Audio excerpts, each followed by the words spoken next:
Question number 153 Shri GR Anil, ബഹുമാനപ്പെട്ട ആരോഗ്യ ദേവസ്വം വകുപ്പ് മന്ത്രി. സാർ, സംസ്ഥാനത്ത് 2026 ഒരു നിപ കേസാണ് റിപ്പോർട്ട് ചെയ്തിട്ടുള്ളത്.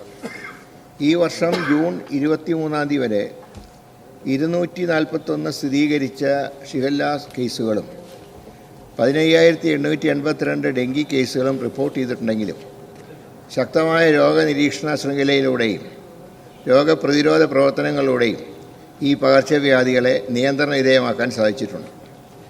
ബി, അനാരോഗ്യമായിട്ടുള്ള ഭക്ഷണശീലം, ശാരീരിക വ്യായാമത്തിൻ്റെ അഭാവം, പുകയില, മദ്യപാനം, മാനസിക സമ്മർദ്ദം, ജലസ്രോതസ്സുകൾ ഉൾപ്പെടെയുള്ള പരിസ്ഥിതി മലിനീകരണം, കീടനാശിനികളുടെയും രാസവളങ്ങളുടെയും അശാസ്ത്രീയമായിട്ടുള്ള ഉപയോഗം തുടങ്ങിയവ കേരളീയരുടെ ആരോഗ്യത്തിനെ പ്രതികൂലമായി ബാധിക്കുന്നതായി പഠന റിപ്പോർട്ടുകൾ സൂചിപ്പിക്കുന്നുണ്ട്. ഇവയുടെ ഫലമായി ജീവിതശൈലി രോഗങ്ങൾ വർദ്ധിക്കുകയും മനുഷ്യ ശരീരത്തിൻ്റെ രോഗപ്രതിരോധ സംവിധാനം ദുർബലപ്പെടുന്നതുമായ വഴി അണുബാധകളെ പ്രതിരോധിക്കാനുള്ള ശേഷി കുറയുന്നു. സാർ, ഇത് വളരെ ദീർഘമായിട്ടുള്ളൊരു മറുപടിയാണ്. അതുകൊണ്ട് ശ്രീ GR അനിൽ. സാർ, നമ്മുടെ സംസ്ഥാനത്ത് ഫലപ്രദമായി ഹരിതകർമ്മസേന പ്രവർത്തിക്കുന്നുണ്ട്. സാർ, ഹരിതകർമ്മസേന ശേഖരിക്കുന്ന പാഴ്വസ്തുക്കൾ ശാസ്ത്രീയമായ പരിപാലനത്തിന് പോകാതെ കെട്ടിക്കിടക്കുന്ന സ്ഥിതി അങ്ങേ ശ്രദ്ധയിൽപ്പെട്ട് കാണും. അതുമായി ബന്ധപ്പെട്ട് അതോടൊപ്പം തന്നെ ഈ സ്ക്രാപ്പ് ബിസിനസ് സ്ഥാപനങ്ങളുടെ പരിസരത്തും തുറസായ സ്ഥലങ്ങളിലുമെല്ലാം തന്നെ നന്നായി മാലിന്യ കെട്ടിക്കിടക്കുന്ന അവസ്ഥയുണ്ട്. ഇത് കൊതുകുജന്യ രോഗങ്ങൾ വർദ്ധിപ്പിക്കാൻ ഇടയാക്കുന്ന ഒന്നാണ്.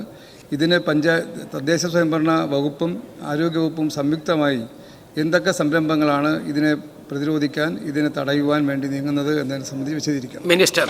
സാർ, ഇവിടെ ബഹുമാനപ്പെട്ട അംഗം സൂചിപ്പിച്ചൊരു കാര്യം വളരെ ശരിയാണ്. ഹരിതകർമ്മസേന മികച്ച സേവനമാണ് നടത്തുന്നത്. ആദ്യമായിട്ട് ഇതിൻ്റെ പ്രവർത്തനം ആരംഭിക്കുന്നത് ഞാൻ MLA ആയിരുന്നപ്പോൾ കൊടപ്പനക്കുന്ന് കൃഷി ഓഫീസിനോടനുബന്ധമായിട്ടാണ് ഈ ഹരിതകർമ്മസേനയുടെ പ്രവർത്തനം ആരംഭിക്കുന്നത്. പിന്നെ അത് സ്റ്റേറ്റ് മുഴുവൻ വ്യാപിച്ചു. പക്ഷെ അവർ നന്നായി ഇത് വേസ്റ്റൊക്കെ കളക്ട് ചെയ്ത്, പക്ഷേ ഇന്നത്തെ ഒരു അവസ്ഥ നമ്മൾക്ക് ഒരു പ്രയാസം എന്താണെന്ന് പറഞ്ഞാൽ, ഈ കളക്ട് ചെയ്യുന്ന മാലിന്യങ്ങൾ സംസ്കരിക്കാനുള്ള സംസ്കരണ യൂണിറ്റുകളുടെ അഭാവം നമ്മുടെ സംസ്ഥാനത്ത് വളരെ കൂടുതലാണ്. പക്ഷേ എൻ്റെ തന്നെ അനുഭവത്തിൽ പലപ്പോഴും മാലിന്യ സംസ്കരണ യൂണിറ്റുകൾ സ്ഥാപിക്കാൻ ചെല്ലുമ്പോൾ ആ പ്രദേശത്തുള്ള ജനങ്ങൾ ഒറ്റക്കെട്ടായിട്ട് അതിനെ എതിർക്കുക. അത് കാരണം ഈ കളക്ട് ചെയ്യുന്ന മാലിന്യങ്ങൾ സംസ്കരിക്കാനുള്ള ഒരു പ്രയാസം ഇന്ന് വ്യാപകമായിക്കൊണ്ടിരിക്കും. അതിൽ രാഷ്ട്രീയ വ്യത്യാസമില്ല. അപ്പോൾ ഒരു പ്രദേശത്തിൽ ഒരു മാലിന്യ സംസ്കരണ യൂണിറ്റ്, ഞാൻ തന്നെ MLA ആയിരുന്നപ്പോൾ ഒരു മാലിന്യ സംസ്കരണ യൂണിറ്റിന് വേണ്ടി ഫണ്ട് കൊടുത്തു. പക്ഷേ ആ ഫണ്ട് ചിലവഴിക്കാൻ കഴിഞ്ഞില്ല. കാരണം അതിൻ്റെ അങ്ങനെ വാർത്ത വന്നപ്പോൾ തന്നെ ശക്തമായിട്ടുള്ള എതിർപ്പുണ്ടാവുകയാണ്. അപ്പോൾ ഇതാണ് മാലിന്യ സംസ്കരണത്തിൽ നമുക്കുള്ളൊരു ഏറ്റവും വലിയൊരു പ്രയാസം എന്ന് പറയുന്നത്. മാലിന്യം കളക്ട് ചെയ്യാതിട്ടല്ല. ഏതായാലും മാലിന്യ സംസ്കരണത്തിൻ്റെ കാര്യത്തിൽ നമുക്ക് ശക്തമായിട്ടുള്ള നടപടികൾ സ്വീകരിക്കേണ്ടി വരും. പുതിയ മാലിന്യ സംസ്കരണ യൂണിറ്റുകൾ, പഴയ സംവിധാനമല്ല. പണ്ട് വിളപ്പിൽശാലയിൽ ഒരു പരാതിയെ തുടർന്നാണ് ഈ മാലിന്യ സംസ്കരണത്തിനെക്കുറിച്ച് ഇത്രയും എതിർപ്പുണ്ടായത്. ആ കാലഘട്ടം മാറി സാർ. ഒരുപാട് മോഡേൺ ആയിട്ടുള്ള എക്യുപ്മെൻറ്റ്സുകൾ ഇപ്പോൾ വരുന്നുണ്ട്. അതുകൊണ്ട് മാലിന്യ സംസ്കരണത്തിൽ കൂടുതൽ ശ്രദ്ധ പതിപ്പിക്കാനും അതോടൊപ്പം തന്നെ വിവിധ വകുപ്പുകളുടെ ഏകോപനം, ആരോഗ്യ വകുപ്പ് മാത്രം പോരാ, തദ്ദേശ സ്വയംഭരണ വകുപ്പ്, അതുപോലെ തന്നെ ജലവിഭവ വകുപ്പ്, മറ്റ് അനുബന്ധ വകുപ്പുകളുമായി ചേർന്നുകൊണ്ട് ഒരു ശക്തമായിട്ടുള്ള പ്രതിരോധ നടപടികളാണ് ഇപ്പോൾ സംസ്ഥാന സർക്കാർ സ്വീകരിച്ചു വരുന്നത്. Second question. സർ, കേരളത്തിൽ ഏറ്റവും കൂടുതൽ കോളറ തുടങ്ങിയ ജലജന്യ രോഗങ്ങൾ റിപ്പോർട്ട് ചെയ്തിട്ടുള്ള വാർത്തകൾ പത്രങ്ങളെല്ലാം തന്നെ പ്രസിദ്ധീകരിച്ചതാണ് സാർ. അത് തദ്ദേശ സ്വയംഭരണ സ്ഥാപനങ്ങളുടെ അടിസ്ഥാനത്തിൽ ആ കണക്കുകൾ ശേഖരിക്കുകയും അതുമായി ബന്ധപ്പെട്ട് ജലപരിശോധന, വെള്ളത്തിൻ്റെ പരിശോധന എത്ര കണ്ട് നടന്നുവെന്നും അതിൻ്റെ അവസ്ഥയെ സംബന്ധിച്ച് ഉള്ള വിവരം വെളിപ്പെടുത്താമോ സാർ? മിനിസ്റ്റർ. സാർ, അതിൽ ആരോഗ്യവകുപ്പ് പരിശോധിച്ച് ഇപ്പോൾ പരിശോധന വ്യാപകമാക്കിയിട്ടുണ്ട്. നമ്മൾ ഈ രോഗം വരുന്ന മറച്ചു വെച്ചിട്ട് കാര്യമില്ല. രോഗം വരുമ്പോൾ അതിനെ പ്രതിരോധിക്കാനുള്ള മാർഗ്ഗങ്ങളാണ് സ്വീകരിക്കേണ്ടത്. സാർ, കോളറ ഇതുവരെ റിപ്പോർട്ട് ചെയ്യപ്പെട്ടിട്ടില്ല. അതേ സമയത്ത് തന്നെ ഡെങ്കിപ്പനി, ഞാൻ പറയുന്ന കണക്ക് സാർ, ജനുവരി 1 മുതൽ ഇപ്പോൾ ജൂൺ 30 വരെയുള്ള ഇന്നലെ വരെയുള്ള കണക്ക് ഇപ്പോൾ കയ്യിലുണ്ട്. അതിൽ ഡെങ്കിപ്പനിയുടെ കേസുകൾ റിപ്പോർട്ട് ചെയ്തിട്ടുള്ളത് 17,900 കേസുകൾ റിപ്പോർട്ട് ചെയ്തിട്ടുണ്ട്. മരണം 36 മരണം സംഭവിച്ചിട്ടുണ്ട്. മലമ്പനി 432, മരണം 3. എലിപ്പനി 1676, മരണം 66. വയറിളക്കം ഏതാണ്ട് ലക്ഷത്തിൻ്റെ കണക്കാണ്, 3,26,000 റിപ്പോർട്ട് ചെയ്തിട്ടുണ്ട്, മരണം 7 ഉണ്ടായിട്ടുള്ളത്. ഷിഗല്ല 281 കേസുകൾ റിപ്പോർട്ട് ചെയ്തു, മരണം 7. ഇൻഫ്ലുവൻസ H1N1 ഉൾപ്പെടെ അതിൻ്റെ മരണം 48. പനിയുടെ മരണം 4. ഇതാണ് സാർ ഇതുവരെയുള്ള ഇന്നലെ വരെയുള്ള കണക്കെന്ന് പറയുന്നത്. മറ്റേ കോളറ റിപ്പോർട്ട് ചെയ്യപ്പെട്ടിട്ടില്ല. Yes, Shri P Prasad. Sir, ഒന്ന് നേരത്തെ ഇവിടെ പറഞ്ഞു നമ്മുടെ ചില രോഗങ്ങളെല്ലാം കൂടുന്നു, അതിനെക്കുറിച്ച് സൂചിപ്പിക്കുകയുണ്ടായി. ഇപ്പോൾ അമീബിക് മസ്തിഷ്ക ജ്വരം പോലുള്ള രോഗങ്ങൾ 2016 മുതൽ 23 വരെയുള്ള 8 വർഷങ്ങൾക്കകത്ത് റിപ്പോർട്ട് കണ്ടത് 8 കേസുകൾ മാത്രം റിപ്പോർട്ട് ചെയ്തു എന്നാണ്.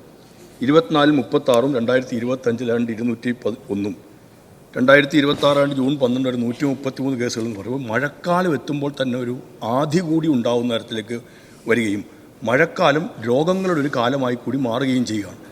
ഈ കാര്യത്തിനകത്ത് ഫലപ്രദമായ ഇടപെടൽ തീർക്കാൻ ഒരു പ്രോട്ടോക്കോൾ തയ്യാറാക്കുമോ? അതോടൊപ്പം തന്നെ ഇതിന് മുന്നോടിയായിട്ട് നമ്മളിപ്പോൾ ഗ്രാമസഭകളൊക്കെ വളരെ ശക്തമായി നിൽക്കുന്ന ഒരു കേരളത്തിൽ ഒരു ആരോഗ്യ ഗ്രാമസഭകൾ എല്ലായിടങ്ങളിലും ജനപ്രതിനിധികളടക്കം ആരോഗ്യ മേഖലയിലെ ആളുകളടക്കം ഓരോ പഞ്ചായത്ത് വാർഡിലും ചെന്ന് ഇടപെടാൻ പാകത്തിലേക്ക് വരുന്ന ആളുകളിൽ അത്തരമിതുണ്ടാകുമോ? കേരള വാട്ടർ കൺസർവേഷൻ ആക്റ്റും പബ്ലിക് ഹെൽത്ത് ആക്റ്റിനകത്തും ജലമലിനീകരണത്തിനകത്ത് ശക്തമായ വകുപ്പുകൾ ഉണ്ടാകുന്നിരിക്കെ ജലത്തിൽ കക്കൂസ് മാലിന്യങ്ങൾ അടക്കം കൊണ്ട് നിക്ഷേപിച്ചാൽ പോലും ചെറിയ ഫൈൻ മാത്രം ഈടാക്കി വിടുന്നതിനപ്പുറത്തേക്ക് നോൺ ബെയിലബിൾ ഒഫൻസായി ചെയ്യാൻ കഴിയുന്ന ഈ 2 വകുപ്പുകൾ നിയമങ്ങളുണ്ട്. അത് പ്രയോഗത്തിൽ വരുത്തുന്നതിനുൾപ്പെടെയുള്ള ഇടപെടൽ അങ്ങ് തീർക്കും. ബഹുമാനപ്പെട്ട അംഗം പറഞ്ഞ വളരെ ഗൗരവമുള്ള ഒരു കാര്യമാണ്. ഈ മഴക്കാല പൂർവ്വ ശുചീകരണ പ്രവർത്തനങ്ങൾ നടത്തുമ്പോൾ പോലും പകർച്ചവ്യാധികളുടെ എണ്ണം വർദ്ധിക്കുന്ന ഒരു സാഹചര്യം കേരളത്തിലുണ്ട്. അപ്പോൾ അതുകൊണ്ടാണ് ഇത് പ്രതിരോധിക്കാൻ ശാശ്വതമായിട്ടുള്ള ഒരു പരിഹാരം എന്നുള്ള നിലയ്ക്ക് സംസ്ഥാന സർക്കാർ തന്നെ മുൻകൈയെടുത്ത് സർക്കാർ മേഖലയിലും സ്വകാര്യ മേഖലയിലുമുള്ള വിദഗ്ധന്മാരായിട്ടുള്ള ഡോക്ടർമാരുടെ ഒരു പാനൽ തയ്യാറാക്കി അവരെ ഇതൊന്ന് പരിശോധിക്കാനുണ്ട്, റിസർച്ച് നടത്താൻ വേണ്ടി അവരെ ചുമതലപ്പെടുത്തിയിട്ടുണ്ട്. അവർ ചില വിലപ്പെട്ട നിർദ്ദേശങ്ങൾ നൽകിയിട്ടുണ്ട്. അതിൽ പ്രധാനമായിട്ടും ഈ ശുചീകരണ പ്രവർത്തനങ്ങൾ, ഇപ്പോൾ ഷിഗല്ലയുടെ മുഖ്യമായിട്ടുള്ള കാരണം ഈ വെള്ളത്തിൽ കൂടെ വരുന്നൊരു ബാക്ടീരിയയാണ്.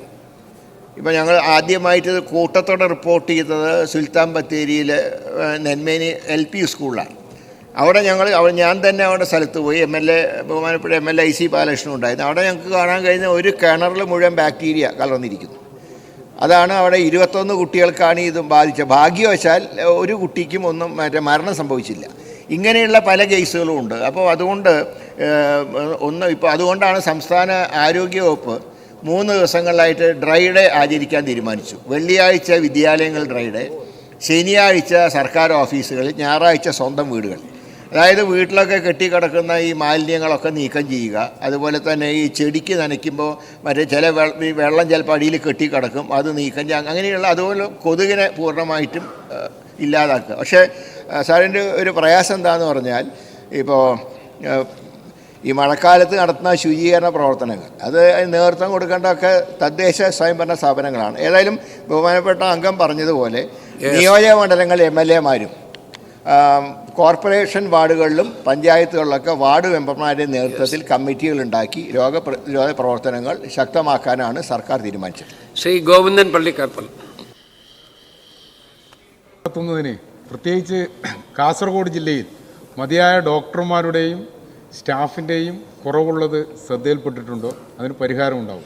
Yes minister. എല്ലായിടത്തും അത്യാവശ്യം വേണ്ട ഡോക്ടർമാരുടെയും അതുപോലെ സ്റ്റാഫിൻ്റെയും ഒക്കെ ഒഴിവുകൾ റിപ്പോർട്ട് ചെയ്യാൻ ആവശ്യപ്പെട്ടിട്ടുണ്ട്. അതനുസരിച്ച് നിയമിക്കുന്നതാണ്. തീർച്ചയായിട്ടും അക്കാര്യത്തിൽ ഗവൺമെൻറ് മുൻതൂക്കം നൽകും. ഇന്നലെ ഇവിടെ ഇതിനെക്കുറിച്ചൊരു ചർച്ച വന്നതാണ്. ഈ സ്റ്റാഫ് പാറ്റേൺ മാറ്റാനുള്ള ഒരു കാര്യം ഗവൺമെൻറ് സജീവ പരിഗണന. ശ്രീ മുഹമ്മദ് മുഹസിൻ.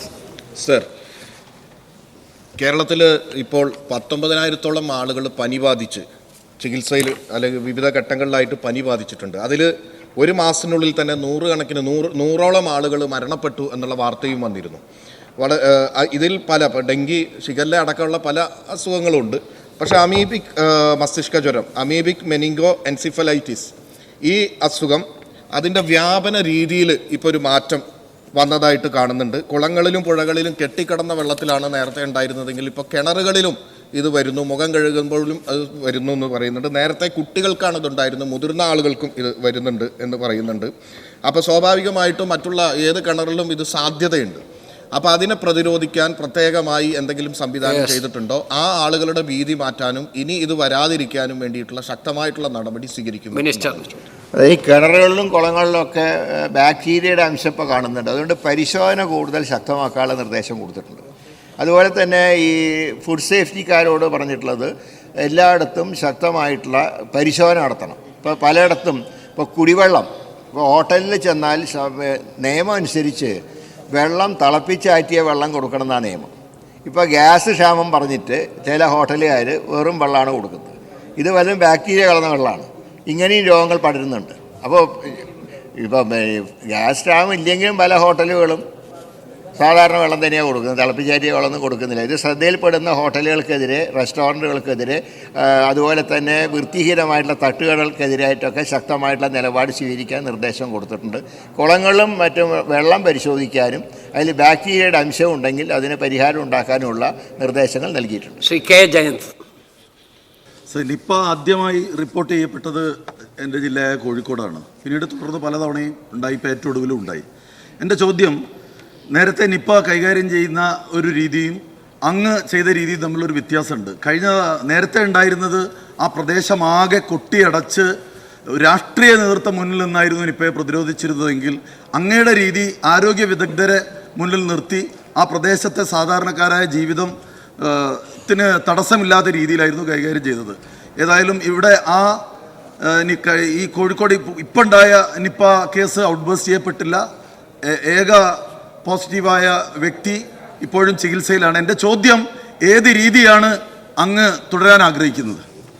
അല്ല സാറ്, രോഗങ്ങൾ റിപ്പോർട്ട് ചെയ്യുമ്പോൾ അത് അടിയന്തരമായ അതിൻ്റെ പ്രാധാന്യം കണക്കിലെടുത്തുകൊണ്ട് അതിനെ പ്രതിരോധിക്കുക എന്നുള്ളതാണ് സർക്കാരിൻ്റെ നയം. കാരണം ഞാൻ പറഞ്ഞല്ലോ, ഈ ടെസ്റ്റ് കൂട്ടാൻ തീരുമാനിച്ചത് രോഗങ്ങളുടെ ശരിക്കുള്ള കണക്കറിയാൻ വേണ്ടിയിട്ടാണ്. നമ്മൾ സാധാരണ പറയും ഡോക്ടർമാരാണെങ്കിൽ തന്നെ ചികിത്സിക്കുമ്പോൾ രോഗം അറിഞ്ഞു വേണമല്ലോ ചികിത്സിക്കാൻ, അല്ലാതെ ചികിത്സിച്ചാൽ രോഗി മരണപ്പെടും. അതുകൊണ്ട് എന്തൊക്കെ അസുഖങ്ങളുണ്ടെന്നുള്ള കാര്യത്തിനെക്കുറിച്ച് വ്യക്തമായി ടെസ്റ്റ് നടത്തി അതിൻ്റെ കണക്ക് ആരോഗ്യവകുപ്പിൻ്റെ വെബ്സൈറ്റിലിടാൻ നിർദ്ദേശം കൊടുത്തിട്ടുണ്ട്. അതനുസരിച്ചാണ് എല്ലാ ദിവസത്തെയും കണക്കുകൾ ജനങ്ങൾക്ക് ഒരു തുറന്ന പുസ്തകം പോലെ ഇന്ന് ലഭിച്ചുകൊണ്ടിരിക്കുന്നത്. അത് പ്രതിരോധിക്കുക എന്നുള്ളതാണ് നമ്മുടെ ചുമതല.